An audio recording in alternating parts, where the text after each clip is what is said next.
말씀 마태복음 1장 6절. 마태복음 1장 6절입니다. 깊게 들어가면 엄청난 것들이 많이 있어요. 역사를 다 알아야 되는 거죠. 그냥 단순한 역사책에 족보의 이야기라 끝나는 게 아니라고요. 자, 마태복음 1장 6절 말씀을 같이 읽도록 하시죠. 시작. 이새는 다윗 왕을 낳으니라. 다윗은 우리아의 아내에게서 솔로몬을 낳고. 아멘. 기도하겠습니다. 거룩하신 하나님, 주님께서 우리를 사랑하여 주시고 우리가 하나님을 알고 예수님을 알게 하신 것 진심으로 감사를 드립니다. 영생은 유일하신 하나님과 그의 보내신 자 예수 그리스도를 아는 것이니라 말씀하시지 않았습니까? 유일하신 하나님, 그리고 하나님이 보내신 예수 그리스도, 왜 하나님이 예수님을 보내셨는가? 그 아는 것이다. 주님, 그 의미를 더 마음속 깊이 새기게 도와주옵소서.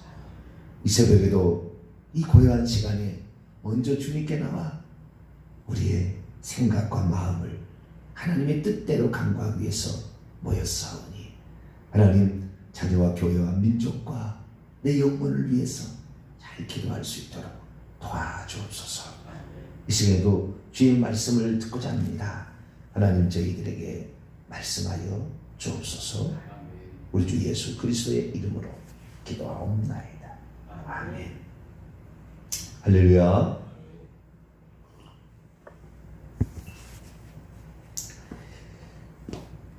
다윗 왕, 참 우리가 가장 많이 공부를 해야 될 사람, 인물이죠. 메시아의 조상으로서 29대 예수님의 조상이었던 다윗. 그는 대체 누구였길래 족보의 왕이라는 이름이 기록되었을까? 물론 쉽게 설명은 그가 왕을 처음 했기 때문에, 그리고 그의 자손이 20대가 왕위로, 물론 제2기에서 명단에 빠진 사람이 있긴 있습니다만 그 2기에 모든 사람들이 왕이기 때문에 다윗 왕이라 이렇게 쓸 수 있다 생각하지만, 그러면 다 그렇게 썼어야죠. 다윗은 우리아의 아내에게서 솔로몬 왕을 낳고, 솔로몬은 르호보암 왕을 낳고, 이런 식으로 해야 되는데 그렇지 않잖아요. 특별한 의미가 있다라는 것이고, 또한 다윗은 밧세바에게서 솔로몬을 낳고 이렇게 하지 아니하고, 다윗은 우리아의 아내, 우리아는 천국 간 것 같아요. 이름이 올라갔잖아요. 밧세바 모르겠어요. 천국 갔느냐 안 갔는지 잘 모르겠는데 우리아는 천국 갔겠다. 이 족보에 올라온 게 그냥 올라온 게 아니니까 그런 느낌이 확 듭니다. 어쨌든 남의 아내를 빼앗아 가지고 솔로몬을 낳았다. 다윗은 아주 가장 높은, 족보에서 가장 높은 위치에 올랐다가 가장 나쁜 사람이에요. 여기 딱 보게 되면은 이 족보상으로 보면 그렇다니까요. 왜? 그것을 실체를 명기를 해놓음으로 그렇다는 거예요. 그래서 이 다윗 왕에 대해서 공부를 우리가 사무엘 상하를 통하여 공부를 많이 좀 해야 되고, 역대기 기록을 통해서 공부를 많이 해야 됩니다. 자, 그런데 결국에 한마디로 마태복음 1장 6절, 예수님의 조상으로서 다윗은 어떤 사람이었는가 라는 거죠. 오늘은 큰 아웃라인만 우선 하시고 내일부터 구체적으로 좀 들어가도록 하겠습니다. 한마디로 온전한 사람 없구나, 온전한 사람 없구나 라는 생각을 하게 됩니다. 이 세상에 태어난 사람 중에 단 한 번도 실수가 없이 처음부터 끝까지 오직 하나님 마음에 든 사람이 있을까? 인간인지라 우리는 실수할 수 있다, 잘못할 수 있다는 것을 생각합니다. 하나님이 가장 마음에 들다고 지명했잖아요.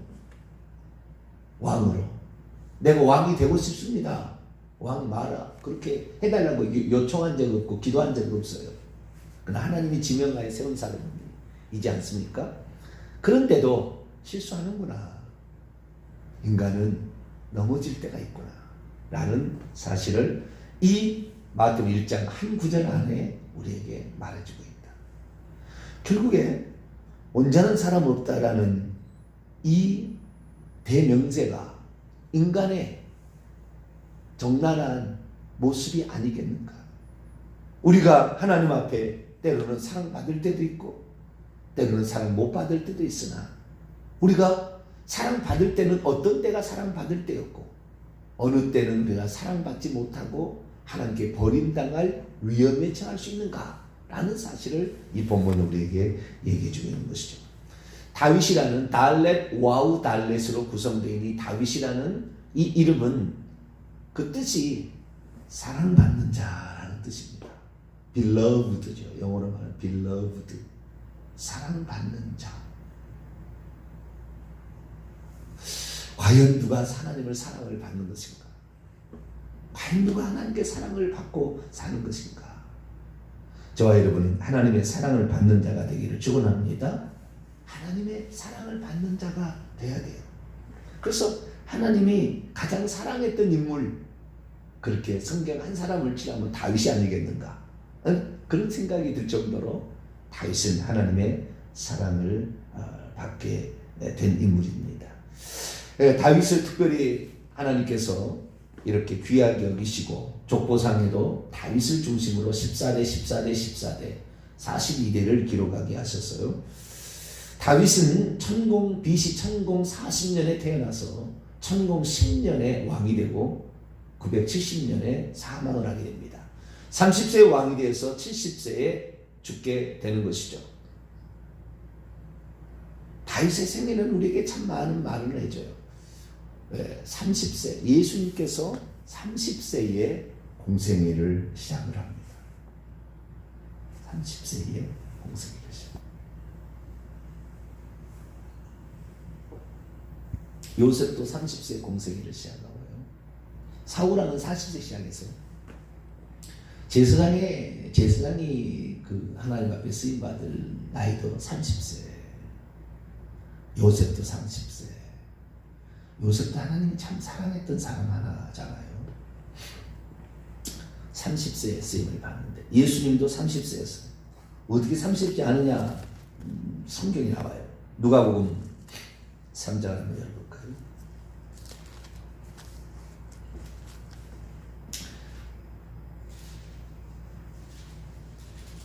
누가복음 3장 23절.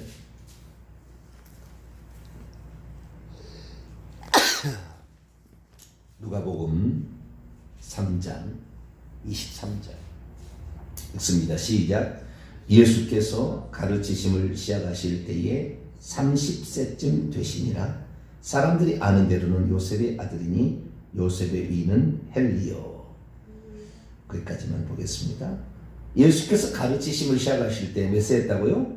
30세쯤 되니라. 이렇게 얘기하고 있죠. 옛날에는 명확한 어떤 기록이 없으니까 추측해보고 어떻게 하는 거죠. 그래서 누가라는 사람은 이 성경을 기록하게 될 때 많은 이야기를 들었어요.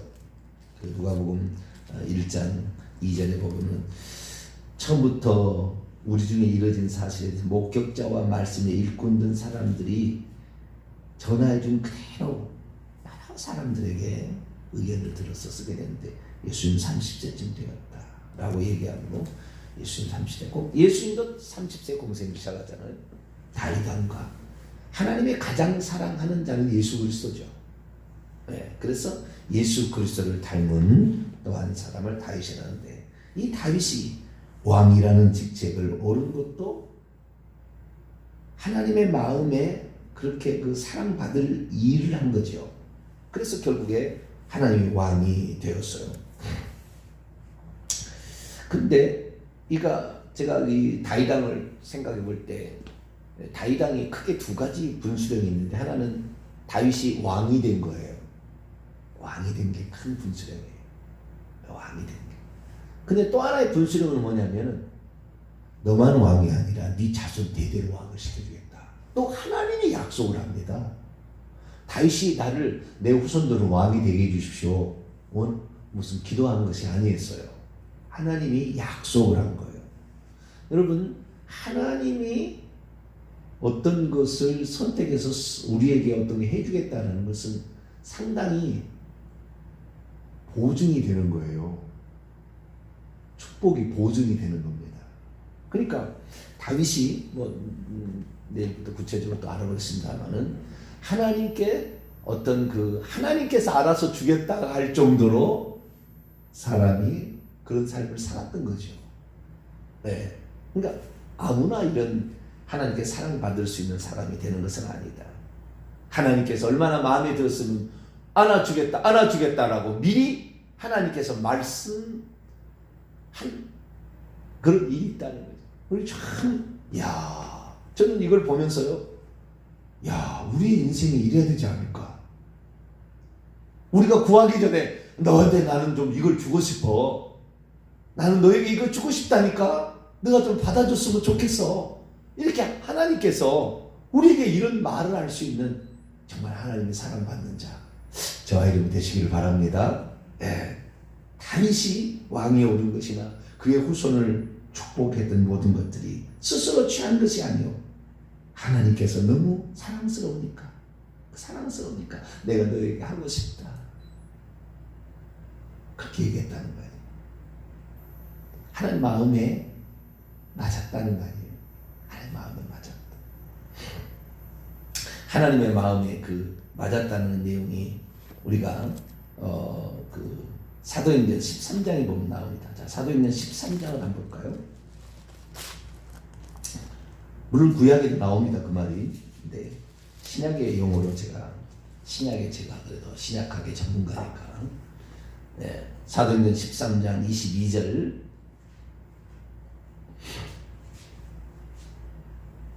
사도행전 13장 22절입니다. 시작.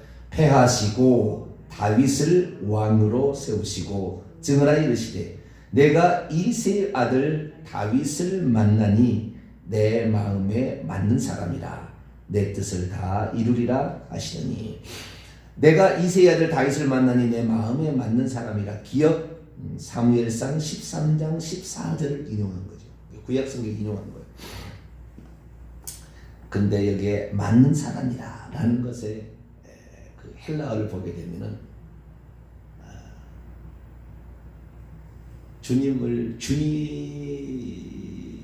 주님과 동행하는, 주님을 따라가는, 그가 가는 길이 주님이 원하는 길이고 그가 생각하는 것이 주님이 생각하는 것, 항상 그런 거예요. 사울왕이 나중에 이제 배웠습니다마는 폐위당한 것은 자기가 생각하는 것은 하나님 생각을 안 따라가요. 시선이 거기에 있지 않습니다. 사울왕은 자기가 어떻게 높아가 볼까, 자기가 어떻게 백성들로 존경을 받는 왕이 될까. 그래서 백성이 말을 들어버려요. 하나님 말을 안 듣고. 항상 하나님이 무엇을 기뻐하나, 하나님이 어떤 생각을 갖고 있나, 하나님이 이때는 어떻게 할까, 항상 하나님의 초점이 다윗에게 맞춰 있었어요. 그러니까 어떤 상황에 있어서도 흐트러져도 실수해도 다시 그 하나님의 마음을 또 다시 찾는 거예요. 어떻게 그 마음을. 근데 그 하나님 마음이 그 속에 없으니까 사울은 결국에 폐위돼요. 우리가 설령 실수할 수 있다니까요. 넘어질 수 있습니다. 그러나 항상 그 마음이 너가 하나님을 위하느냐, 너가 하나님의 마음과 같으냐, 하나님의 시선과 하나님의 초점과 하나님의 관심과 하나님이 머무는 곳에, 하나님이 향하고자 하는 곳에 네 마음이 있는가, 이렇게 봤을 때 다윗은 그 하나님의 마음에 든 게 있었다. 그래서 하나님께서 막 주고 싶은 거예요. 내가 자식을 낳았는데 내 자식이 늘 내가 향하는 곳에, 부모가 원하는 곳에 다 그 마음이 있어. 안 주고 싶어도 주고 싶겠죠. 그러나 나는 자식이 바라는데 자식은 늘 엉뚱한 길로 가. 그래서 어느 날 아버지 잘못했어요. 내가 이 길 잘못 갔네. 한데도 또 놔두면 또 지가 원하는 길로 가고 있어.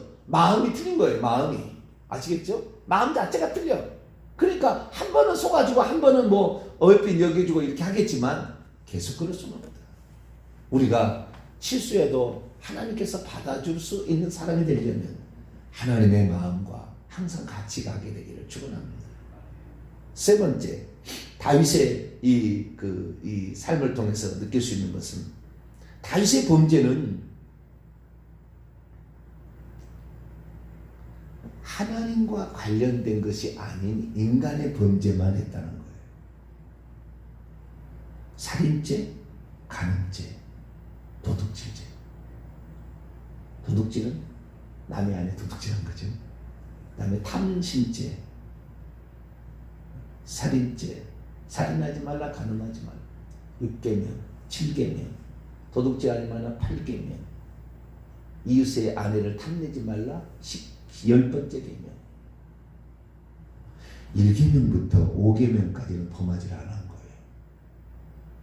1계명부터 4계명이 하나님 가는 5계명 부모를 보게 하니까 1계명부터 4계명까지는 범하지 않았다는 거예요.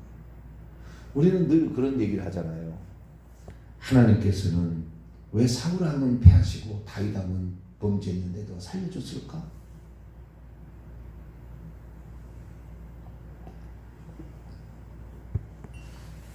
사울왕도 하나님께서 세운 거 아닌가?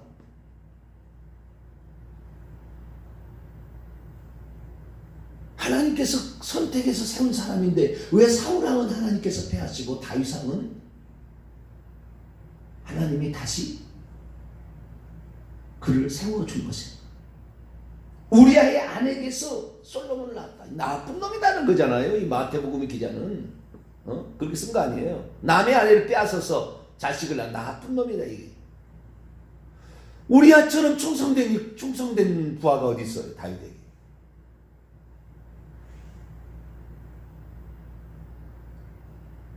나만 대부하는 다 전쟁터에서 지금 암론과 싸우면서 처절하게 피튀기는 싸움이 있는데 나만 집에 들어와서 잠을 자요. 거리에서 잠을 자요. 왕이 불렀는데도 예루살렘.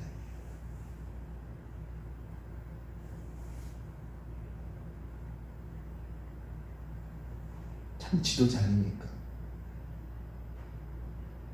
연일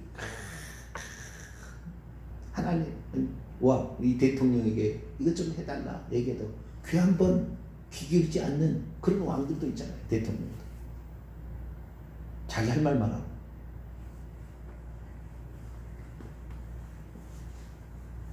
그런데 이 우리아 장수는 참 멋진 장수야. 이름이 올라간 거니까 천국 간 것 같아요. 마태복음 족보예요. 바세바는 모릅니다.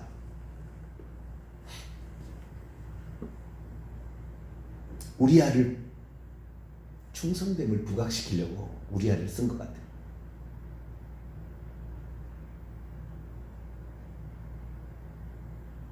그런데 이 다윗의 범죄가 나빴잖아요. 도덕적으로 아주 나쁘잖아요. 그래서 전부 인간에 관한 실수라니까요. 하나님에 관한 하나님을 그러니까 쉽게 말해서 우상을 숭배하거나 하나님을 찬칭하고 자기가 하나님이라고 하면서 하나님께 영광 돌려야 될 것을 하나님께 영광 돌리고 자기가 가져가는 일을 안 해요. 다윗은.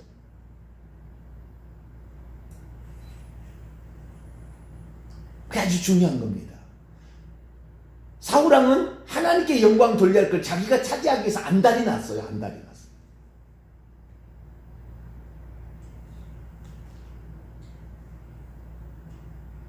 오늘날의 범죄도 유형이 두 가지가 있는 거예요. 인간에 관련돼서 범죄하는 게 있고 하나님께 관련된 범죄는. 신구약서 읽어보세요. 온통 우상 숭배하는 것 때문에 나라를 망하게 하나님이 다 심판하시고 징계를 내리시고 고통을 주시고 전부 우상 숭배. 하나님 위에 다른 것. 하나님이 이름을 먹칠할 때 가만두지 않는 거예요.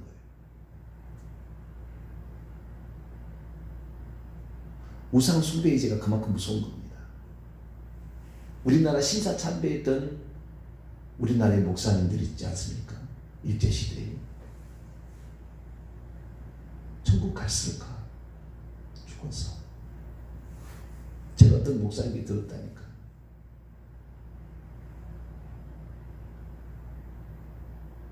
신사참배를 최초로 가게란 어디입니다. 지역 얘기하면 또 지역이 안 돼. 어디 있죠? 남쪽 어디에요? 그쪽이 먼저 시작했어요. 그런데 거기에 그때 신사참배를 결의했던 지금 78세 되신 목사님이 과거에 했던 얘기를 들려주는 거예요. 저한테. 현재 78세 되신 목사님이 그쪽 지방에 계셨어요. 자기가 예배를 드리러 갔는데 나이 드신 그분이 와서 참여하듯이 하더라고요. 자기가 자기 교회에서 신사참배를 결의했다는 거예요. 노예마다 했을 거 아닙니까? 각 노예마다. 그 노예장이었어요. 그분이. 설교를 하는데 하나님 과연 내가 신사참배한 것을 용서해 주셨을까? 용서 안 해줬을 것 같아요 라고 얘기를 하더라고요. 설교 시간.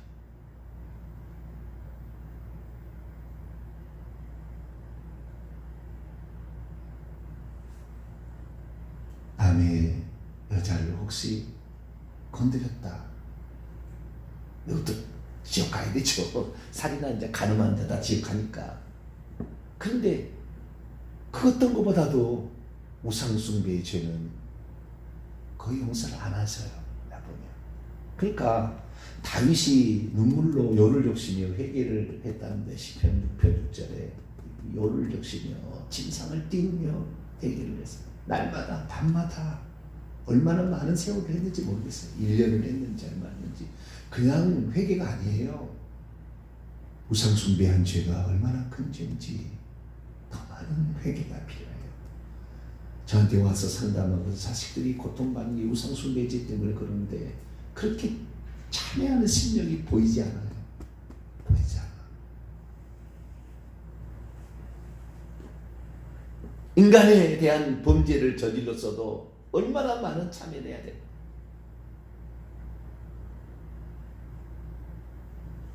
우상숭배의 죄를 하겠죠. 여러분, 우리나라 사람은 두 가지에 걸렸어요. 여자들과 남자들. 남자들은요, 돼지 머리에 놓고 고사지는 죄가 있어요. 우상숭배의 죄가. 우상숭배의 죄가 믿지 않을 때 말이죠. 믿는 사람이라도 그럴 때가 있거든요. 어떤 회사를 차린다든지 무슨 뭘 하게 되든 고사를 지내잖아요. 영화를 찍어도 고사를 찍고 영화를 찍습니다. 다 지금도. 남자는 고사를 지내서 혹시 절은 안 했어도 돼지 입에다가 10,000원짜리 50,000원짜리 하나 끼우는 죄는 있을 거예요. 여자들은 낙태하는 죄가 있어요. 남자는 우상숭배의 죄가 있고 여자는 살인죄가 있는 거예요.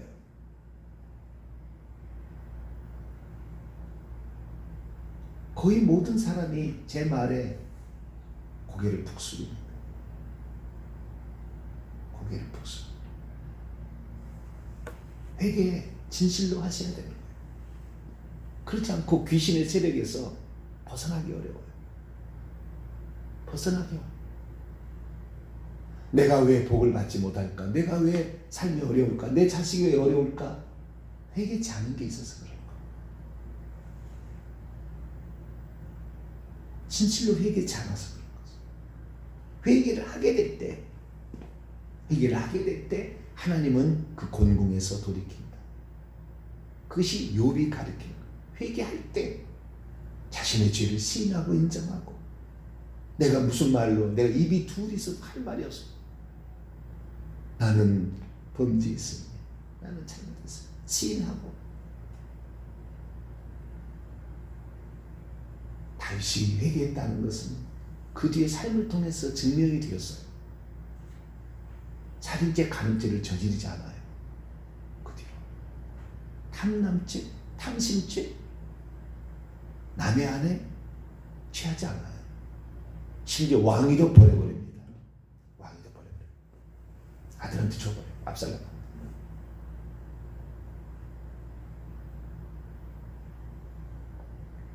그래서 우리가 다윗이 우리에게 주는 이 다윗의 생애 가운데 우리에게 가르쳐 주는 것은 이 세상에 온전한 사람은 없구나.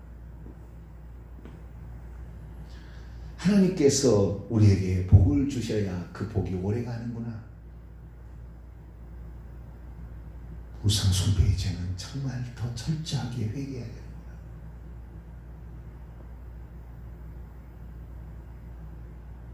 그래서 우리의 삶에 다시 한번 돌아보시고 실수했어도 그 이름이 족보책에 올랐던 다윗처럼 말로 우리는 실수할 수 있다. 그러나 회개를 하느냐 안 하느냐가 결국에 족보책에 오르느냐 안 오르느냐의 결정타였다. 누구들이 살아가면서 죄질 수 있잖아요.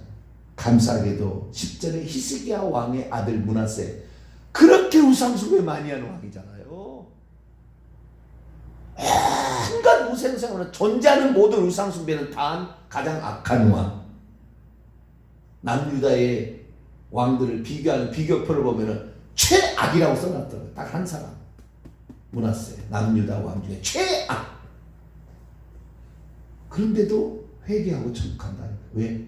그의 아버지 히스기야가 그 자식을 위해서 기도한 것이 결정타에서 기회를 주는 거야. 하나님. 여러분, 우리 자녀를 위해 기도해야 돼. 기도해 줘야 돼. 히스기야의 기도가 아니었다면 므낫세 반드시 지옥 갔습니다. 그러나 그 아비의 기도가 그 영혼을 살리는 거예요. 우상 숭배를 해도 살려주는 거예요. 우리는 정말 죄가 이렇게 무섭구나. 그러나 죄보다도 더 나쁜 것은 회개치 않은 죄가 제일 크다. 회개만 하면 무슨 죄도 용서되는데, 어떤 죄를 지었든 간에 하나님께 진심으로 회개해서 우리의 넘어진 것이 우리의 걸림돌이 되지 아니하고 오히려 그것을 통하여 천국에 들어가는 복된 저와 여러분 되시기를 간절히 바랍니다. 거룩하신 하나님, 말씀은 한 구절이지만 우리에게 들려주는 이야기는 참으로 깊습니다. 우리 자신을 돌아보며 내가 과연 하나님께 사랑받을 만한 사람으로 살아가고 있나? 내 후손을 복주겠다고 하나님이 말할 만한 사람이 되어가고 있나? 죄를 지었지만 용서받을 수 있는 사람으로처럼 회개하고 있나? 우리 자신을 돌아보게 하시고, 주님, 우리가 눈 감을 때 주님 나라에 들어갈 수 있도록 진실로 회개하는 자 되게 해 주옵소서. 우리 주 예수 그리스도의 이름으로 기도하옵나이다. 아멘.